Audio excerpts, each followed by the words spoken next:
नमस्कार दोस्तों, स्वागत है आपका रामोज मैथ्स क्लासेस ऑनलाइन चैनल पर। स्टूडेंट, सबसे पहले तो आप सभी जो भी हमारे सब्सक्राइबर हैं, स्टूडेंट व्यूवर्स हैं, उन सभी को मैं बहुत साधुवाद और धन्यवाद देता हूं कि ये जो पूरा हमने पूरे एक साल का जर्नी शुरू किया था स्टूडेंट, और आज रामोज मैथ्स क्लासेस डिजिटल बोर्ड तक पहुंचा है कि जो कई जो स्टूडेंट्स की जो शिकायत रहती थी कि सर आवाज़ प्रॉपर नहीं आती है, तो उसका एक पूरा सॉल्यूशन निकाल लिया स्टूडेंट।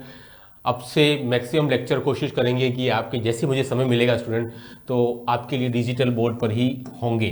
चलिए स्टूडेंट, शुरू करते हैं आज का वीडियो। इम्पॉर्टेंट वीडियो जो स्टूडेंट है वो आपके है अभी जो आजकल आरपीएससी जो सेकंड ग्रेड के स्टूडेंट जो टेस्ट दे रहे हैं, है ना, जो टेस्ट दे रहे हैं उसको लेकर के है, जो टेस्ट दे रहे हैं।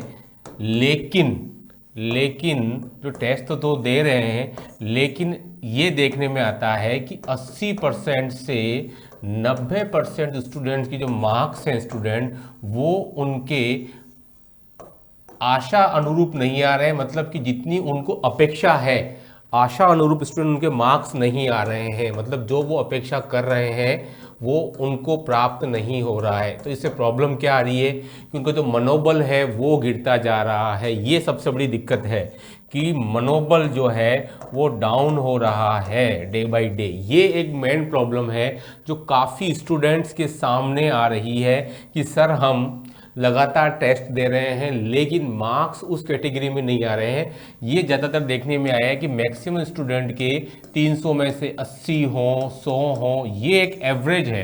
तो इसका क्या हल निकाला जाए? क्योंकि प्रॉब्लम ये आ रही है कि हालांकि जो मेन जो एग्जाम है वो तो स्टूडेंट पता है आपको 26 तारीख को है, लेकिन आप जो लगातार ये टेस्ट पेपर जो आप दे रहे हैं अलग अलग कोचिंग का, उसमें प्रॉब्लम ये आ रहा है कि जितना आपका होना चाहिए था उतना आपके पास में नहीं मिल रहा है। तो उसका क्या सॉल्यूशन है? तो उसमें देखिए, उसका सॉल्यूशन एकमात्र यही है कि आप ज़्यादा से ज़्यादा अपना समय प्रैक्टिस पर दें, है ना। प्रैक्टिस सबसे इंपॉर्टेंट इसमें फैक्टर है स्टूडेंट। प्रैक्टिस पर आपको ज़्यादा से ज़्यादा समय देना है, ज़्यादा समय, यही सबसे इम्पोर्टेंट है।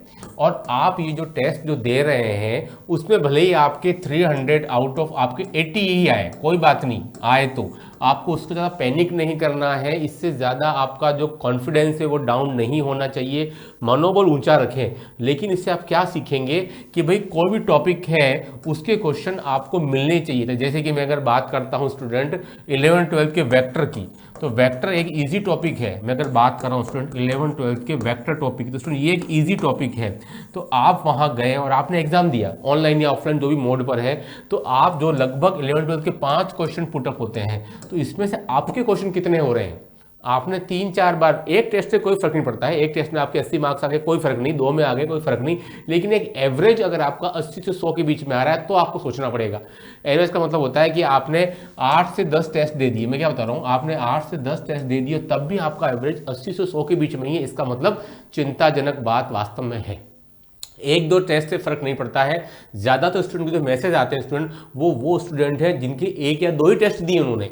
ज़्यादा टेस्ट उन स्टूडेंट्स ने दिए भी नहीं हैं और उसी पर एनालिसिस करने बैठ गए हैं कि सर 80 से 100 नंबर ही आ रहे हैं मुश्किल से हमारे, तो क्या करें। तो उसके लिए पहली बात ये स्टूडेंट, आप 8 से 10 टेस्ट दें। भले ही आपके बाजार में बहुत सारे मॉडल पेपर भी मिल रहे हैं, उनको आप लेकर के आइए और घर में आकर के 2.5 घंटा में आप टेस्ट दे सकते हैं। जरूरी नहीं है कि आप किसी कोचिंग सेंटर का ही टेस्ट देवें, है ना। बहुत सारे स्तरीय मॉडल पेपर मार्केट में मिल भी रहे हैं, तो आप लेकर के आए। आप घड़ी के अंदर अलार्म भरें 2.5 घंटे का सेट करें, 10 बजे बैठे, 12:30 बजे आप देखें कितना आपके क्वेश्चंस होते हैं। अगर आपने 8 से 10 पेपर दिए और तब भी आपका एवरेज अगर 80 क्वेश्चन से 80 से 100 मार्क्स आ रहा है, तो आपको सोचना पड़ेगा कि भाई हमको आउट ऑफ द बॉक्स अब चीज़ क्या करनी है। तो स्टूडेंट, उसके लिए बहुत ज़रूरी है कि आप उन टॉपिक्स को फिर सेलेक्ट करें, है ना। मैं क्या बता रहा हूँ स्टूडेंट कि आप कुछ टॉपिक्स ही पढ़ें कि अभी समय केवल 20 दिन ही रह गया है, ओनली 20 डेज लेफ्ट हैं आज के बाद, है ना। तो अभी बहुत ज़्यादा समय नहीं है।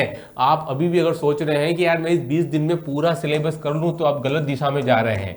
पूरा सिलेबस स्टूडेंट आप ना करें। ये विशेषकर उनके लिए है जिनके 300 में से 80, 90 इतने मार्क्स फ्रिक्वेंटली बार बार आ रहे हैं, उनके लिए मैं बात कर रहा हूँ। जिनके अच्छे मार्क्स आ रहे हैं, 150 प्लस आ रहे हैं, उनकी तो कोई दिक्कत ही नहीं है। इन टेस्ट में जो स्टूडेंट 150 प्लस स्कोर कर रहे हैं लगातार, तो वो काफ़ी हद तक सेफ है, क्योंकि जो एग्जाम आएगा वो भी इसी प्रकार का कुछ होने वाला है। बहुत ज़्यादा अंतर नहीं आता है। तो स्टूडेंट मैं क्या बता रहा हूँ आपको कि आप एक टेस्ट के बेस पर या 2 टेस्ट के बेस पर अपना एनालिसिस नहीं करें, आप कम से कम 5 से 10 टेस्ट दें, फिर एक एवरेज निकालें, और एवरेज आपकी बढ़ोतरी नहीं हो रही है तो आप कुछ टॉपिक सेलेक्ट करें और उन्हीं को ही आप 20 दिन में पढ़ें।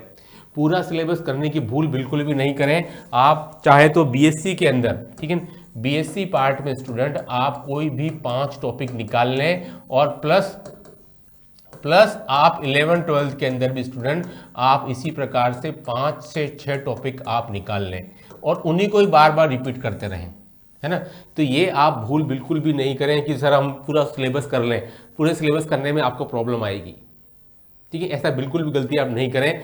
पूरा सिलेबस के कुछ ही टॉपिक्स करें और उन्हीं को ये बार बार रिपीट करते रहें, रिपीट, है ना।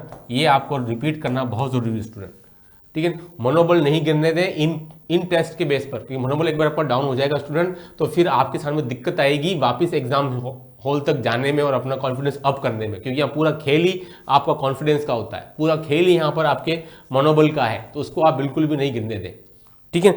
एक तो ये बात हुई। दूसरी बात स्टूडेंट ये है कि आप ये जो टेस्ट जो देते हैं उनमें मैंने कहा है कि आप टॉपिक वाइज देख लें कि आपको किस टॉपिक में क्वेश्चन नहीं मिल रहे हैं, कहाँ आपको प्रॉब्लम आ रही है। एनालिसिस करना बहुत जरूरी है, नंबर से ज़्यादा इंपॉर्टेंट टॉपिक वाइज एनालिसिस करना ज़्यादा जरूरी है। कि भाई हमको बीएससी का मैंने तैयार किया था, मान लो कि स्टैटिक्स और डायनेमिक्स, मैं सोच के गया था कम से कम मुझको 5 में से 4 क्वेश्चन तो मिलेंगे, लेकिन आपको नहीं मिले, 2 ही क्वेश्चन नहीं मिले या 1 क्वेश्चन भी नहीं मिला, तो उसके पीछे क्या रीजन है वो आपको फाइंड आउट करना है, वो आपको ढूंढ के निकलना है, बजाय इसके कि आप किसी और चीज को देखें। बात समझ में आ रही होगी आपको मैं आपको क्या बता रहा हूं।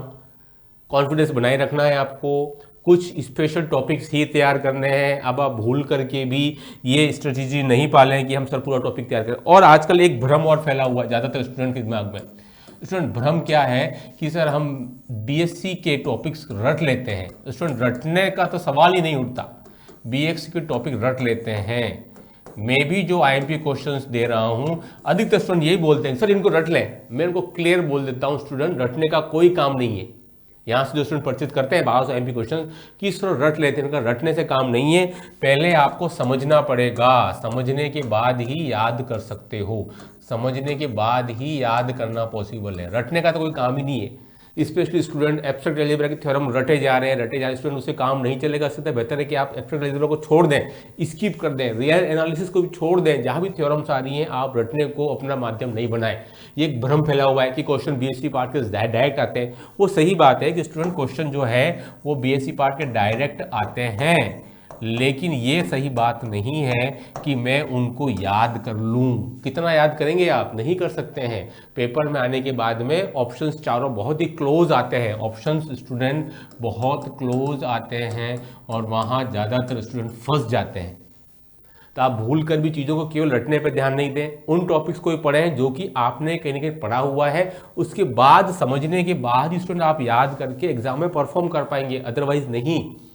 केवल चीज़ों को रटने से काम नहीं बनेगा। बीएससी पार्ट में इस चीज़ को स्टूडेंट रटे जा रहा है क्वेश्चन, इवन वो स्टैटिस्टिक्स डायनेमिक्स के क्वेश्चन रट रहा है, उसको कुछ नहीं पता है अरे त्वरण क्या है, अनुप्रस्थ त्वरण क्या है, अभिलामिक त्वरण क्या, कुछ भी नहीं पता। केवल चीज़ों को स्टूडेंट इतना आप कितना याद करेंगे, संभव नहीं है ये सब बातें। याद रटने वाली चीज़ें मैं फिर बता रहा हूँ आपको, समझना फिर याद करना बहुत ज़रूरी है आरपीएससी में परफॉर्म करने के लिए। पेपर का एक लेवल आता है, वो आपसे ये उम्मीद रखता है कि आप उसको ही पता है कि पेपर इस तरीके से बनाया जाता है कि केवल जो रटने वाले स्टूडेंट होते हैं वो परफॉर्म नहीं कर पाते हैं। घर से सोच के जाते हैं कि हम क्वेश्चन मिल जाएंगे, लेकिन क्वेश्चन नहीं मिलता है। उसका मेन रीज़न क्या है कि उसने चीज़ों को याद नहीं किया है अच्छे से, केवल रटने पर ही ध्यान फोकस किया है।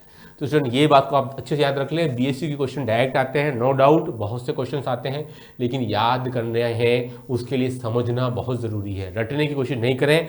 मैं बता रहा हूँ अभी भी 20 दिन बाकी हैं, 20 डेज लेफ्ट हैं, कोई दिक्कत वाली बात नहीं है, एकदम इतना कम समय भी नहीं है। लेकिन अभी आप कुछ भी नया ट्राई नहीं करें, कुछ भी नया ट्राई नहीं करें, नया ट्राई नहीं करें। जो आपने पुराने पढ़े हुए हैं उन्हीं को ही आप रिवाइज करते रहें और कोशिश करें कि आप मैक्सिमम एमसीक्यूज क्वेश्चन को जरूर सोल्व कर लें। एमसीक्यूज क्वेश्चन को सोल्व करना जरूरी है, लेकिन ऑथेंटिक होने चाहिए उनके आंसर, ठीक है। केवल एमसीक्यूज एबीसीडी वाले नहीं, साथ में उनके आंसर्स भी होने चाहिए। उनका पूरा उसमें बता रखा हो कि भाई ये आंसर कैसे आ रहा है, वो बहुत ज़रूरी है एमसीक्यूज के साथ में, क्योंकि बीएससी पार्ट के आपको एमसीक्यूज नहीं मिलते तो आप ऑप्शन का आपको पता नहीं लग पाता कि क्या क्या ऑप्शंस आ सकते हैं।